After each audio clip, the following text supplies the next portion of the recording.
Earnings growth में risk किस तरह के बन रहे हैं? अगर स्लो डाउन आगे एक दो क्वार्टर में भी और नजर आएगा, आपको लगता है कि इंडियन मार्केट के वैल्यूएशन में थोड़ा डाउनसाइड है, क्योंकि अर्निंग्स में भी बहुत ज्यादा कट नहीं आए, लोगों ने अपने एस्टिमेट्स को एडजस्ट नहीं किया लोअर, या वो पॉसिबिलिटी आगे बन सकती है? हाँ, आई मीन इंडिया की अगर अर्निंग ग्रोथ देखे अगर नेक्स्ट ईयर फिस्कल के लिए भी तो अभी भी 13% काइंड ऑफ 13-14% ग्रोथ दिख रही है, काफी अच्छी है कंपेयर टू जो डाउनग्रेड्स हमने देखे हैं ग्लोबल मार्केट्स में और यूएस में स्पेसिफिकली।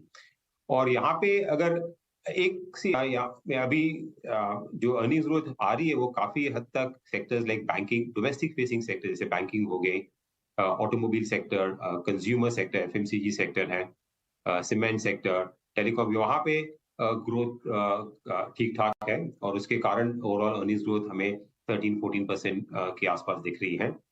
यहाँ पे अगर रिस्क हो जाएगा तो थोड़ा-सा अभी जो इकोनॉमिक में रिकवरी दिख रही है, स्पेशली रूरल इकोनॉमी में हमें दिख रहा था कि यहाँ पे ये साल में अच्छी रिकवरी आनी चाहिए। बट एक तरह से जो अभी तक जो मानसून का जो अभी फोरकास्ट आ रहा है और एल निनो इफेक्ट जिस तरह से इम्पैक्ट आएगा, तो अगर वहाँ से अगर मानसून अगर नेक्स्ट ईयर अगर बराबर नहीं होगा और अनसीजनल रेन्स आते हैं, तो रूरल इकोनॉमी में थोड़ा-सा नेगेटिव इम्पैक्ट हो सकता है और जो रूरल डिमांड का जो पिकअप की अपेक्षा थी, वो वहाँ पे डिसअपॉइंटमेंट आ सकती है और उसका इम्पैक्ट आ सकता है कंज्यूमर सेक्टर जैसे ऑटोमोबाइल सेक्टर, वहाँ पे डाउनग्रेड्स हो सकते हैं। तो वहाँ पे थोड़ी हमें रिस्क दिख रही है। और जो ग्लोबल सेक्टर्स हैं या फेसिंग सेक्टर्स हैं, वहाँ पे जैसे आईटी हुआ और कमोडिटीज़, वहाँ पे अगर ग्लोबल ग्रोथ और स्लो डाउन हो जाती है और काफ़ी लंबे समय तक स्लो डाउन रहती है, तो वहाँ पे भी थोड़े डाउनग्रेड्स आ सकते हैं। बट आई थिंक एक अच्छी बात है कि काफ़ी सेक्टर्स कंट्रीब्यूट कर रहे हैं वो ग्रोथ। ऐसा नहीं कि 1-2 सेक्टर से ही जो ग्रोथ आ रही है, तो हमें ज़्यादा डाउनग्रेड्स अभी हो गए तो भी around few percentage points downgrade हो सकते हैं। अभी भी लग रहा है कि नेक्स्ट ईयर की ग्रोथ अभी भी डबल डिजिट में हो सकती है। अ, हालाँकि थोड़ी 3-4 3-4% डाउनग्रेड्स की गुंजाइश यहाँ से हो सकती है।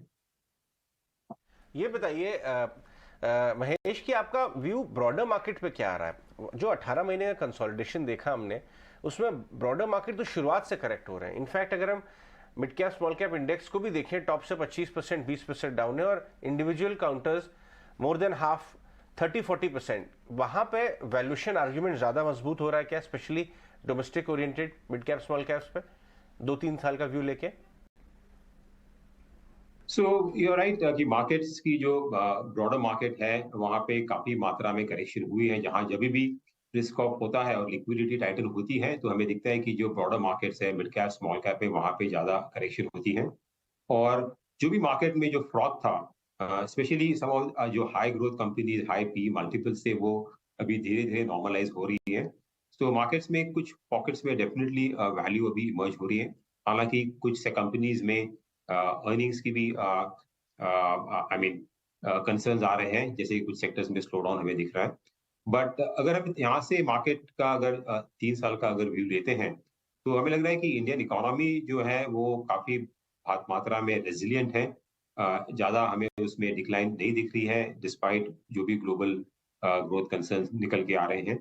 और इसके कारण रखते हुए डोमेस्टिक फेसिंग सेक्टर्स है, स्पेशली जो स्मॉल कैप मिड कैप है, वो काफी मात्रा में डोमेस्टिक फेसिंग सेक्टर्स है। तो वहाँ पे ग्रोथ अभी मीडियम टर्म और लॉन्ग टर्म के हिसाब से ठीक ठाक होनी चाहिए। शॉर्ट टर्म में कंसर्न्स है और सेंटिमेंट वीक है, तो ये कुछ स्टॉक्स नीचे आएंगे, उनके मल्टीपल्स भी नीचे आ गए हैं। तो ब्रॉडर मार्केट में आई थिंक 3 साल के व्यू से आई मीन कुछ स्टॉक्स में जहाँ पे वैल्यूएशन कंफर्ट अभी आ रहा है, आई थिंक एक अच्छा मौका है बिल्ड अप करने के